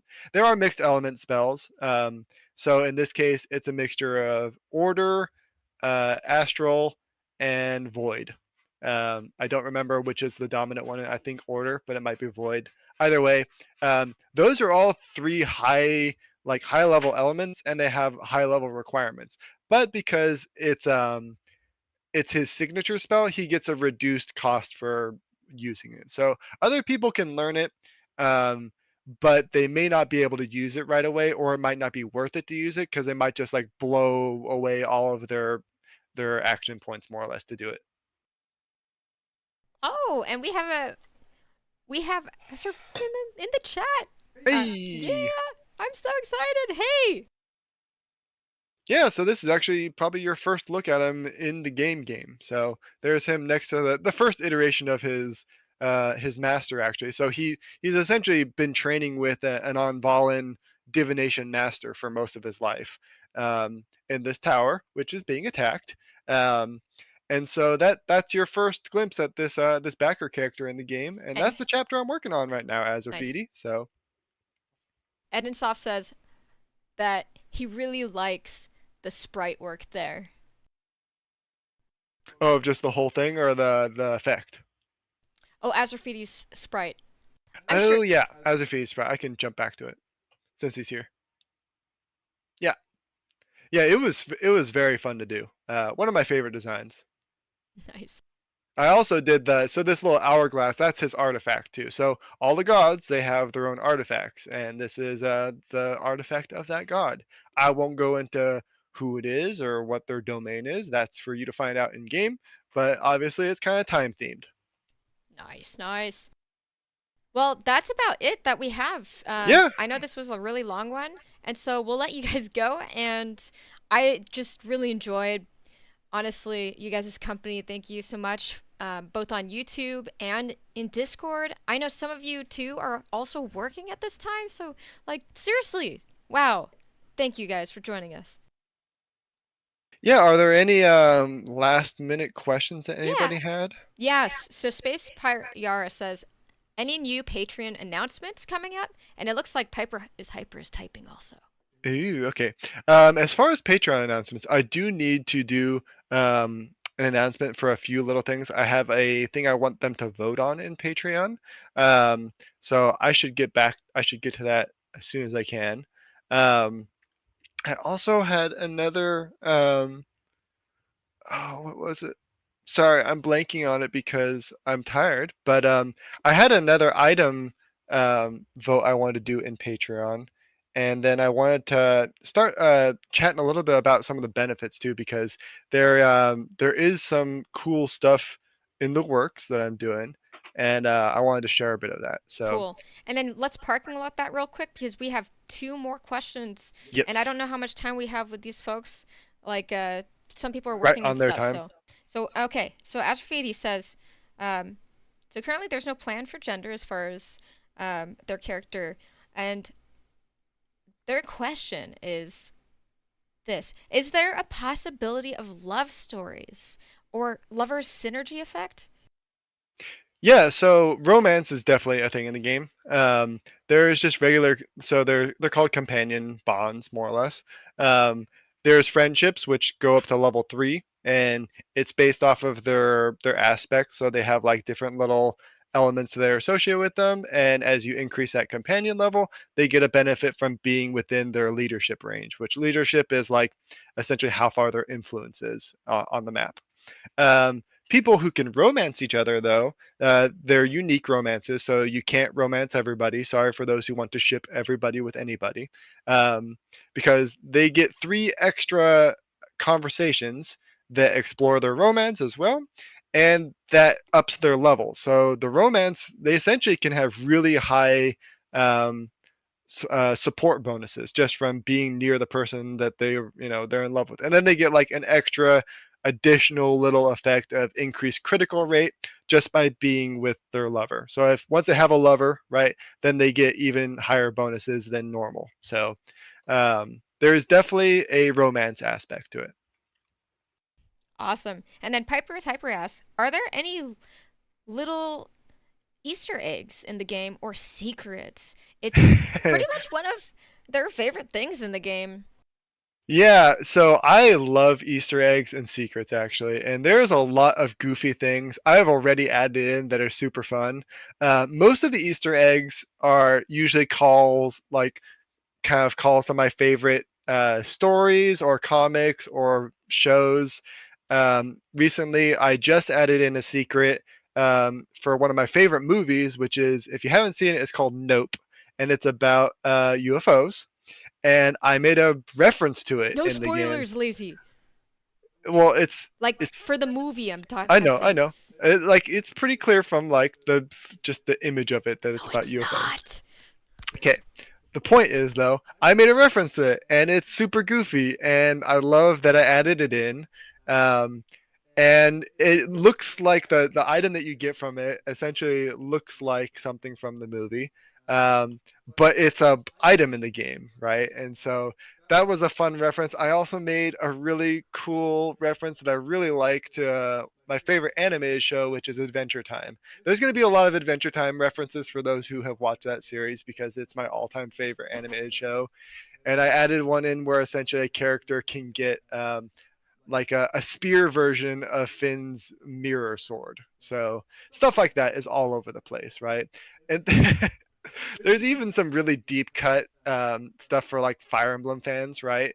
Um, Anyone who's played Thracia 776, which is probably like maybe 10 people in the world outside of Japan, um, there's a really deep cut to one of the weapons in the game that's one of the best weapons in the game, and it's a item you can get in Nysera that's like a play on that item. So yeah, there's a lot of dumb secrets in there that I'm sure people will get it and they'll be like, what is this? What is this? What does this even mean? What's the lore behind this? And I'll be like, it's a reference to Adventure Time. I'm sorry, that's it. And actually, the people in the world, they have a term for these types of things, that they're essentially unexplained magical artifacts that don't make any sense, like they're the literal artificing can't be replicated, and they call them realm things.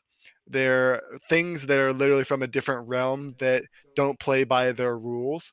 And yeah, they kind of look on them with like suspicion and awe, right? Because it's like, this is really powerful, but it's also really unexplained, and we don't know what to do with it necessarily. So, Okay, and we have a request from Piper's Hyper. okay, yeah, Yeah, it's that Thracia, Thracia, uh huh. Thracia. So yeah, I think we really need Dagdar in the game, like the whole man. Okay, so if you know Thrashia, then I will say the the reference is Pooji. I'm also that's all I'm saying. Pooji is the reference. If you There know you what have it, Pooji folks. is, then hopefully you're happy. It's a riddle at the very end of this hour and something show we got for you. Yep, look up That's your Pooji and secret. see if you can find out what it is. If you can find out what Pooji is and how it relates to my game and the item Uh that it oh. relates to, I will be amazed. Yeah, well, there's definitely like instant screaming going on in Discord. I don't know what that means. That's good. That's good. Well, cool. Oh, and then also okay, so actually, I'm sorry. I wasn't paying attention for a hot minute cuz I was trying to make sure I was up to date with all the chatty chats. But it's a collection of things. You're going to have to piece this together, lazy, okay? Javelin, Forsetti, the axe. Does that does any of that make any sense? Yes, All right, great. I'm it definitely does. amazing. Amazing. Well, there you have it, folks. That is our update. Also, let's see here. Oh gosh. Oh gosh. Space Pirate Yara, you done it. There, for those of you on YouTube watching, there's a well, you know what? You just never mind. What happens in Discord stays in Discord. That's all I gotta say. And with that, We're gonna get out of here we're gonna get out of here. before it gets worse. Uh-huh. But yeah, thank you guys so much, and Yes, thank you all for joining. This was a lot of fun. heckin' yeah. And we'll see you next time. And happy holidays, by the way. It's like literally right around the corner. So yeah. Yep. And we will see you all later. Hopefully, we will be able to do a Speaker Sunday a little sooner than this time. But you know what? We almost died from the plague I almost turned again. into a zombie, like per lazy, so I made noises and stuff. I mean, I almost did my duty as a survivor and turned you into not a zombie, which would have been bad. I understand. I've watched a lot of Walking Dead. I understand. And I forgive you if that ever Okay, good. happens. And with that, That way I happy can say she holidays. told me to. All right, guys. Take care, and we'll see you next time. Bye bye.